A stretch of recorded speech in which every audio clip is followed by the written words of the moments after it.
So this is the Brain Spa, the Ultimate Brain Spa, Part 1. You'll see maybe at this stage you've had a chance to read the different challenges around over-communication, sustaining employee engagement, corporate taxonomy, etc., etc., etc. So the idea is, if you choose a topic, you'll see they're numbered 1 to 8. You'll also see, miraculously, we have tables 1 to 8. So if you choose the topic that's of interest to you, and go to that table. So for instance, table 1 will deal with the overkill of emails. Table 2 will deal with beyond competing priorities. We're now managing competing crises, etc., etc., etc. Is that clear for everybody? It'll be 20 minutes to discuss this topic, come up with some sort of key ideas, resolutions, perspectives, and then we'll go back to each table. We can reconvene after 20 minutes. We'll go back to each table, and you'll have nominated somebody from your group to report back in 90 seconds, 2 minutes sort of time frame. Does that sound okay? We can hustle that? Okay, let's go. Thank you. Okay, everybody, we should move to the rapporteur stage. Thanks very much for the great engagement so far on all of these topics. Kusha, is it Kusha? Did I get your name correct? Can you bring the mic to the different tables, if you wouldn't mind, when we're ready to report back? So we can start at the bottom, let's say, and move our way up to the top. I see table number 4 didn't get much love. I think the word taxonomy, I think, scared away a lot of people there. Communicators don't want to talk about taxonomy. So if we go to table 8 at the back, how to create more engagement of the employees working at our different labels and brands concerning the company as an umbrella organization. So federated sort of brands, or a house of brands, that challenge. And I'm going to put you on a 2-minute stopwatch. So looking forward to hearing your feedback. Let's go. Thank you. Clock is running. Hi, everyone. This is Charmaine from Stryker. I think we tackled this sort of and sort of not, but the discussion was really interesting. And I think one of the great insights that we got over here, especially thanks to our team members, is the importance of collaboration and kind of creating your communication in a nuanced way, rather than kind of siloing into, what should come from a corporate level and what should come from a divisional level or a brand perspective, but more kind of integrating it and working hand in hand, and then targeting it to your audience. And I think that is what makes it the most effective, and that is what generates the most engagement. And another thing that I personally learned is to measure this frequently, whether it be a survey or through feedback. And that is something I'm going to take away as well, where, you're constantly measuring it, not just on an annual level, but even like 2 to 3 times a year. And that really helps you to build a strategy that you can keep evolving per the needs, per the responses. So I think that is our key takeaways. Fantastic. Thank you for sharing. Was there anybody at the table that actually is facing this type of challenge? All of you. Okay. No, really good. I should have mentioned, by the way, at the beginning, that all of these questions, the authors of all these questions are here amongst us in this room because they came from the group. So thank you very much for that, and right on time as well. Table 7, you're talking about how you can be sure your future intranet fits in your company workspace, if indeed we even have intranets in the future. So tell us. Thank you. This is Farida. I'm representing Happio. So this question we feel was quite loaded. We had so many ideas. So I'll just try to wrap that up into one. Yeah, solid answer. So right now we're in the midst of, we're recovering from the pandemic. There's so many startups that have arisen from there. And as well, companies are rapidly growing and they're changing their structures, especially in a digital way. And we mentioned that before, the internet sphere is kind of, people look at it and they think it's boring, it's not really interactive, and as we work from home, people don't really want to use it so much. So right now more than ever, it's really important that an intranet fits the needs of a company by being, interactive, engaging, easy to use, and just people's one-stop shop for all their information, a digital HQ in that sense. So we think it's really important. We touched up on the engagement, and it's really important for them to also be mobile as well, so that even people who are operatives and on the ground can also be able to interact and communicate with their peers and be in the know, especially now where there are some companies that are even having COVID restrictions again. It's really important for everyone to be in the know. So all in all, we think it's really important for just having an internet that can enhance your collaboration, and have easy access to it at all points. That's great. That's great. Thank you. So you do see the internet will be sustained into the future. It won't sort of morph into different types of technologies or experiences.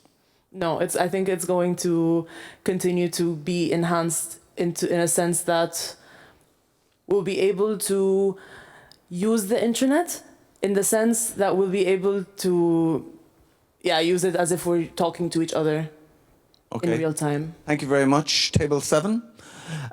Table 6, communicating with employees during difficult integration and I think merger scenarios. Issues of sensitivity or confidentiality and things like that.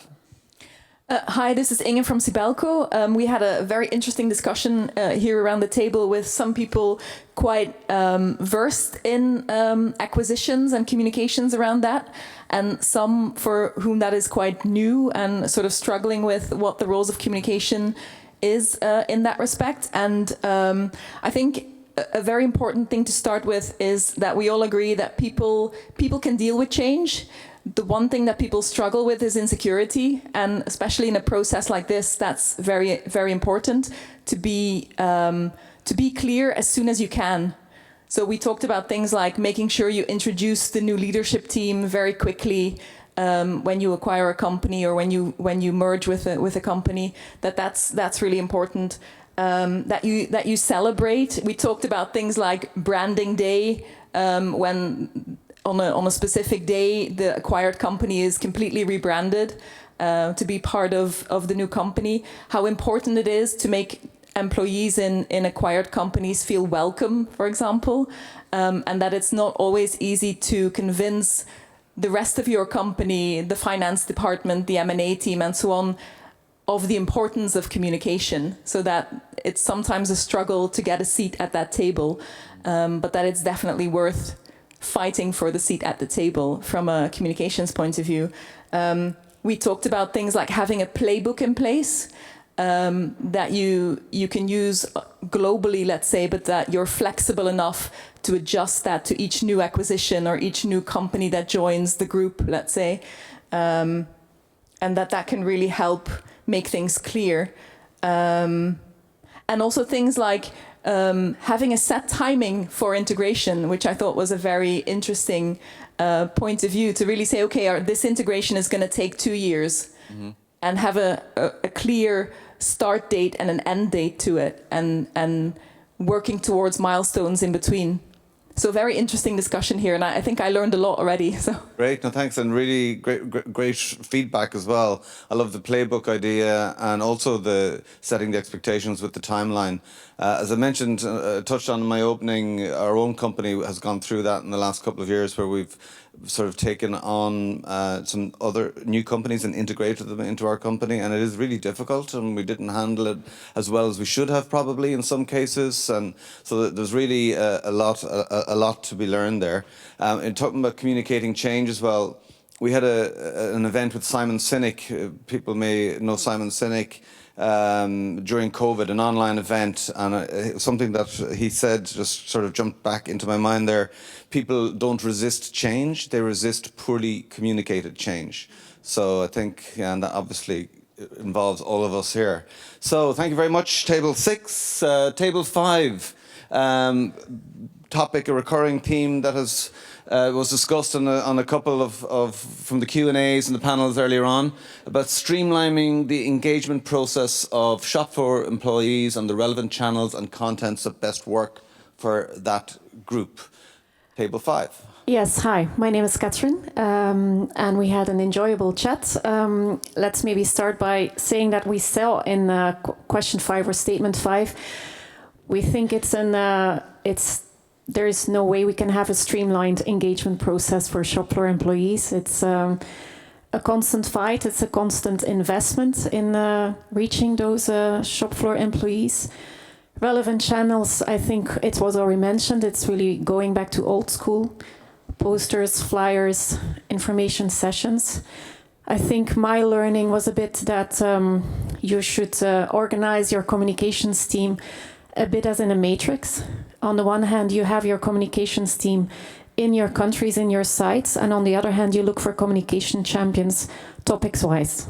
So if, for example, in my company and in many companies, sustainability is top on the agenda, find champions that can really help drive communication on that topic and treat them well. Did I miss anything, team? Did the issue come up about tapping into people's own devices and crossing that line? What was your conclusion on that? Because they're nodding heads. Yes, it came up.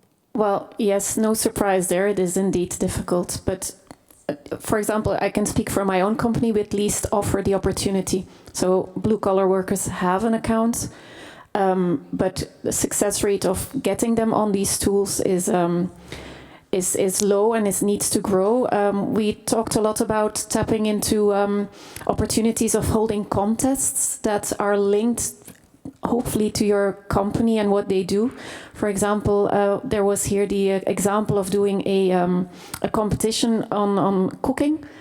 It was in a company that works on food and beverages, and it really made sure that there was pride along the company at site level, but then also at the global level. And it's the recognition that really helps to make sure that people find their way to the communication channels. Good stuff, yeah. Very engaging. Thank you very much. Table 5. I don't believe we had anybody at table 4, although it's now populated, but I don't think there was anybody there during the brain spa. So table 3, take it away with sustaining employee engagement amidst all of the external headwinds that are upon us these days. Yeah, hello everybody. This was my question. It's Virag again.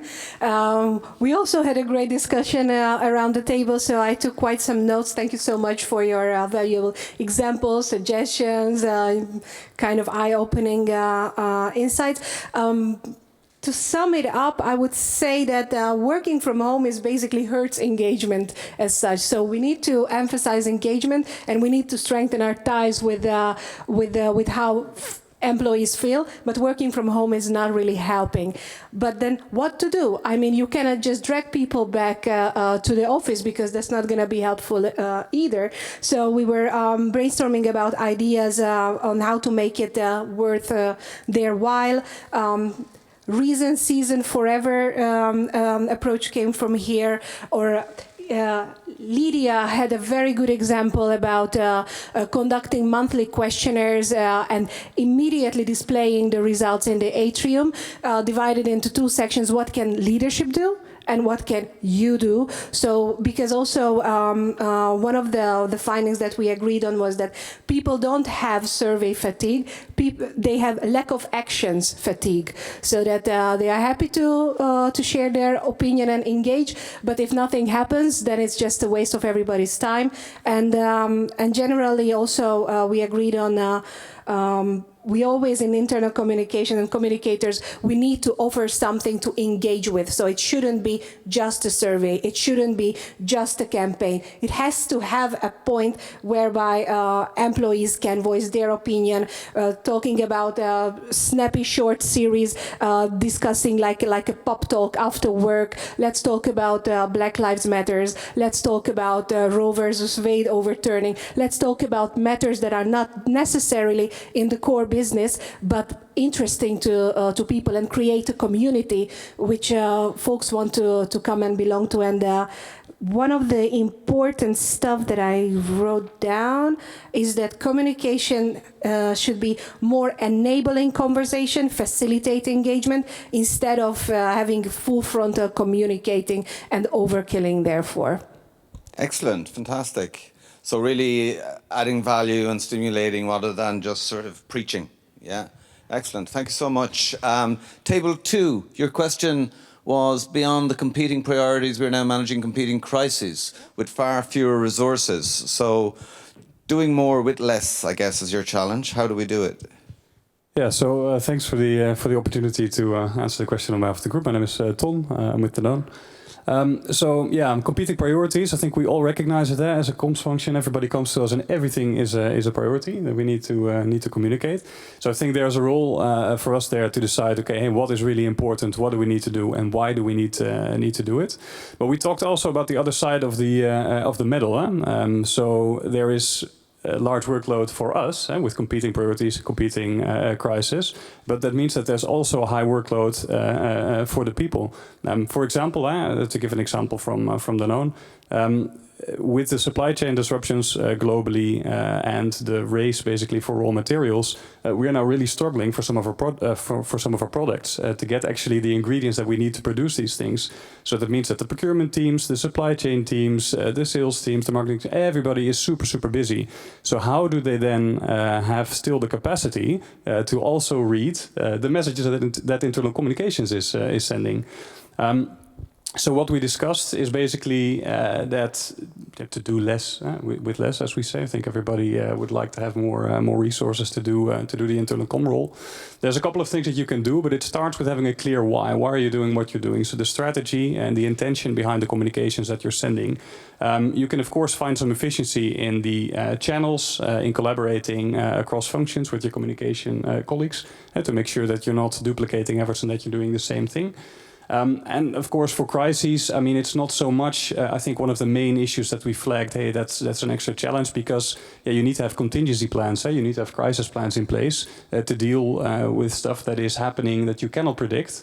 And then it's not just communications, but it's also other functions working together to then resolve the crisis. And communications is a part of that.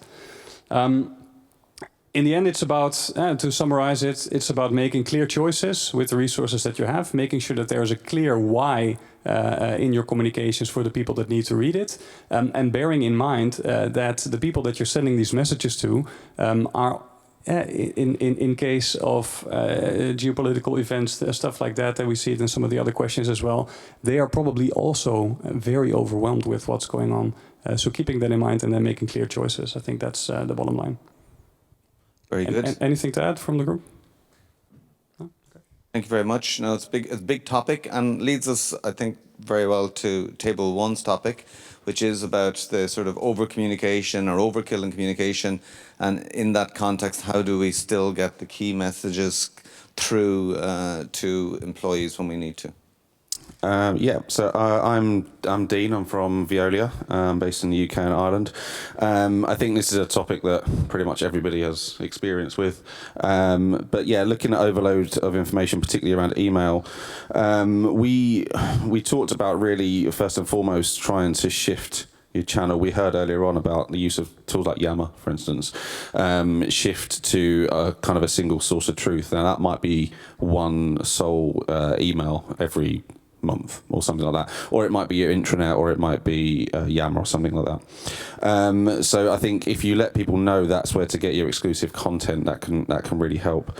We talked about analysis as well. I mean, emails are something that probably have to go out fairly regularly.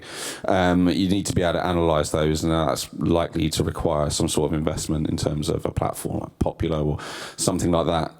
But if you can analyse, you can see who's opened, who's clicked, then you don't have to hound the same people when they've already done the action. Cuts down on that email fatigue a bit as well. Then we also looked at using line managers for certain things. You know, in my business, we've got, same as others, we've got a lot of sort of operatives, people out on the ground and not connected. We've heard about that already today. So we have to use line managers, but actually line managers can be used a lot more frequently. They're very busy people, so you need to pick and choose when you use them, but they can become a real valuable conduit to your people. And then I suppose the other thing as well, the biggest challenge is that if you look at the top, there's always going to be people wanting to push a particular message, competing priorities, that kind of thing. And I suppose ultimately when you're trying to say no to certain people, no, you can't send that email because we've done X, Y, and Z. Use your business strategy as a guiding light. And if it doesn't align to that business strategy, then unfortunately use Yammer, use a community, use something else, do it on your own, but you're not sending it as an email because an email is exclusively for XYZ purpose. Okay. Anything from the group? Yeah, I think that was a really good summary. One point that I took away that I wanted to add was actually to measure how overloaded your people feel. So it came up in a survey, ask the question, how overloaded do you feel? And then you actually know, right? That it's not just a sense. You actually have some data to back it up, and that might help you to push back, and you can see if you're making a difference over time. Anyone else? Thank you very much. So nobody's solved that problem yet, but you're getting there. Now that's fantastic. Thank you very much. You can see already, we're only halfway through the morning. The topic of feedback and analytics is really prevalent in all of the discussions so far.